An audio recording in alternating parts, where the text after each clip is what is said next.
Hello viewers, আসসালামু আলাইকুম। রাব্বি spicy কিচেনে আপনাদেরকে স্বাগতম। আজকে আপনাদের সঙ্গে শেয়ার করব রেস্টুরেন্টের rasmalai recipe. A to Z এই রেসিপিটি দেখার আগে আমার চ্যানেলে যারা নতুন এসেছেন চ্যানেলটিকে সাবস্ক্রাইব করে পাশে থাকবেন। আর যারা এই ভিডিওটি ফেসবুক পেজ থেকে দেখতেছেন অবশ্যই পেজটিকে ফলো করে দিবেন। না টেনে পুরো ভিডিওটি দেখুন আর উপভোগ করুন সুন্দর এই রেসিপিটি। দেরি না করে চলুন দেখে নেই রেসিপিটি তৈরি করার জন্য এখানে 1 কেজি ছানা নিয়েছি। সর্বপ্রথমে হাফ কাপ পরিমাণ ময়দা দিয়েছি এবং দিয়েছি হাফ কাপ পরিমাণ সুজি এবং দিয়ে দিচ্ছি 1 কাপ পরিমাণ চিনি। ময়দা, সুজি, চিনি অ্যাড করে দেওয়ার পর আমি এখানে দিয়ে দিচ্ছি 1/4 চামচ পরিমাণ খাওয়ার সোডা দেওয়ার পর সমস্ত উপকরণ মিক্স করে নিতে হবে।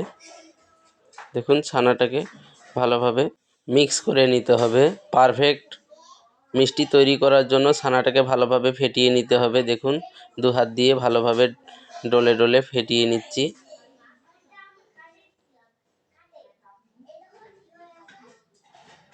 বারবার ঘুরিয়ে নিচ্ছি এবং ভালোভাবে ডলে ডলে ফেটিয়ে নিচ্ছি। পুরো ভিডিওটি দেখতে থাকুন। একটু সময় নিয়ে ফেটিয়ে নিচ্ছি। হাতে হালকা করে তেল লাগিয়ে নিচ্ছি যাতে করে ছানাগুলো হাতের মধ্যে লেগে না যায়।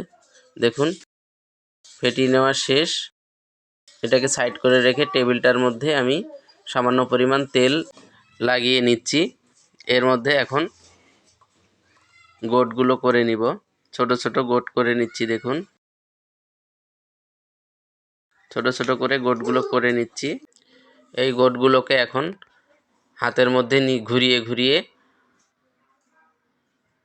গুটির মতো করে নিতে হবে। দেখুন একসঙ্গে 5টি করে দিয়ে 2 হাতের মাঝখানে রেখে ঘুরিয়ে ঘুরিয়ে এরকম গোল গোল করে গুটি তৈরি করে নিতে হবে। দেখুন একে একে সেমভাবে সমস্ত গুটিগুলো এরকম হাতের মাঝখানে রেখে ঘুরিয়ে ঘুরিয়ে করে নিতে হবে। রেস্টুরেন্টে আমরা সাধারণত এভাবেই মিষ্টিগুলো তৈরি করে থাকি। দেখুন সমস্ত গুটিগুলো তৈরি করে নেওয়া হয়ে গেছে। এখন এগুলো সিদ্ধ করে নিব। চুলার মধ্যে কড়াই বসিয়ে এখানে দিয়ে দিয়েছি শিরা পরিমাণ মতো। শিরাটাকে পরিপূর্ণ ফুটিয়ে নিতে হবে ভালোভাবে। বলক চলে আসলে দেখুন আস্তে আস্তে শিরাগুলো বলক চলে আসতেছে। চুলার আঁচ বাড়িয়ে এটাকে ভালোভাবে শিরাটাকে ফুটিয়ে নিয়ে তারপরে ফুটানো শিরার মধ্যে মিষ্টিগুলোকে ছেড়ে দিলাম। গুটি মিষ্টিগুলোকে ছেড়ে দিলাম শিরার মধ্যে। ভালোভাবে সিদ্ধ করে নিতে হবে। গুটিগুলো ভিজিয়ে রাখবো, এজন্যই নিচে একটি বোলের মধ্যে শিরাগুলোকে উঠিয়ে নিচ্ছি। দেখুন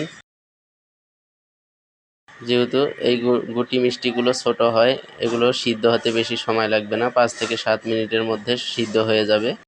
মিষ্টিগুলোকে উপরে উঠিয়ে নিচ্ছি এবং দেখে নিচ্ছি কি পরিমাণ সিদ্ধ হয়েছে। নেড়ে চেড়ে নিচ্ছি। নেওয়ার পর এখন এগুলোকে ঠান্ডা পানি খাওয়াচ্ছি। দেখুন ডাবুতে ঠান্ডা পানি নিয়ে আস্তে আস্তে পানিগুলো এর সঙ্গে দিয়ে দিচ্ছি। এই সময়ে চুলার আঁচটাকে সবসময় বাড়িয়ে রাখতে হবে। বাড়ানো অবস্থায় এরকম ঠান্ডা পানি খাওয়াতে হবে। ঘুরিয়ে ঘুরিয়ে একটু পর পর ঠান্ডা পানি খাওয়াতে হবে। ঠান্ডা পানিটা এজন্যই খাওয়াতে হবে যাতে করে মিষ্টিগুলো চেকে না যায় বা চ্যাপ্টা হয়ে না যায়। দেখুন নেড়ে চেড়ে নিচ্ছি এবং ঠান্ডা পানি খাওয়াচ্ছি। এটি একটি রেস্টুরেন্টের রেসিপি আপনাদের সঙ্গে শেয়ার করতেছি। না টেনে পুরো ভিডিওটি দেখতে থাকুন। দেখুন দেখে নিচ্ছি মিষ্টিগুলো প্রায় 80% সিদ্ধ হয়ে গেছে। আর সামান্য কিছু পানি খাওয়ায়ে এগুলোকে উঠিয়ে নিব। দেখুন উঠিয়ে নিয়েছি।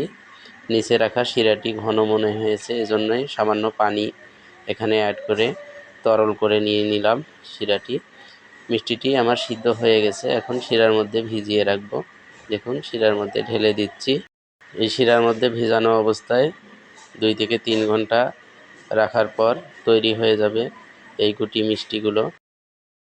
অবশ্যই উষ্ণ গরম শিরার মধ্যে এগুলোকে ভিজিয়ে রাখতে হবে। গরম শিরায় গরম মিষ্টি ভিজিয়ে রেখে 2 থেকে 3 ঘন্টার মধ্যে এটি খাওয়ার উপযোগী হয়ে যাবে। যে কোনো মিষ্টি এভাবে শিরার মধ্যে ভিজিয়ে রাখতে হয়। এখন রসমালাইয়ের জন্য এখানে দুধ নিয়ে নিচ্ছি 20 লিটার। কড়াইয়ের মধ্যে 20 লিটার দুধ ঢেলে দিচ্ছি। চুলার আঁচ বাড়িয়ে এটাকে ঘন করে নিতে হবে। 20 লিটার দুধ জাল করে এটাকে 8 কেজিতে নিয়ে আসতে হবে। দেখুন নেড়ে চেড়ে নিচ্ছি। এ সময় চুলার আঁচটা পরিপূর্ণ বাড়তি থাকে, এজন্যই ঘন ঘন নেড়ে চেড়ে নিতে হবে। কোনোভাবেই নাড়া থামানো যাবে না, নাড়া থামালে নিচে দুধগুলো লেগে যাবে। দেখুন একটু সময় নিয়ে এগুলোকে জাল করে নিতে হবে।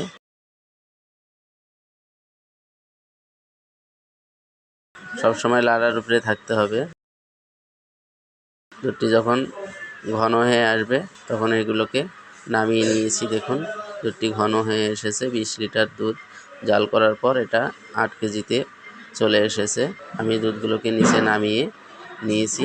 এর মধ্যে দেখুন এখন গুটি মিষ্টিগুলো একটি ট্রের মধ্যে উঠিয়ে নিয়েছি। ট্রেটা একদিকে কায়িত করে রেখে দিয়েছি যাতে করে শিরাগুলো ঝরে যায়। শিরা ঝরানো এই গুটি মিষ্টিগুলো গরম এই দুধের মধ্যে ঢেলে দিলাম। দেওয়ার পর নেড়ে চেড়ে নিচ্ছি। দেখুন আস্তে আস্তে এই দুধগুলো মিষ্টিগুলোর ভিতরে ঢুকে যাবে এবং তৈরি হয়ে যাবে রসমালাই। এটি ঠান্ডা হয়ে গেলে আরও ঘন হয়ে যাবে এবং আঠালো হয়ে যাবে। দেখুন ভালোভাবে নেড়ে চেড়ে নিচ্ছি। নেড়ে চেড়ে তৈরি হয়ে গেল আজকের এই rasmalai recipe. A to Z রেসিপিটি শেয়ার করলাম। এগুলোকে আমি এখন একটি গোল ট্রের মধ্যে উঠিয়ে নিচ্ছি। দেখুন গোল ট্রের মধ্যে উঠিয়ে নিচ্ছি। এগুলো ঠান্ডা হয়ে গেলে বিক্রির উপযোগী বা খাওয়ার উপযোগী হয়ে যাবে। A to Z রেসিপিটি আপনাদের সঙ্গে শেয়ার করলাম। কেমন হলো অবশ্যই কমেন্ট করে জানাবেন। রেস্টুরেন্ট কিংবা বাসার যে কোনো রেসিপি পেতে আমার চ্যানেলটিকে লাইক ও সাবস্ক্রাইব করে দিবেন। আমার চ্যানেলের প্রত্যেকটি রেসিপি A to Z দেওয়া আছে, আপনারা দেখে নেবেন। ডিসক্রিপশন সুন্দরভাবে লিখে দিয়ে থাকি, সেটাও দেখে নেবেন।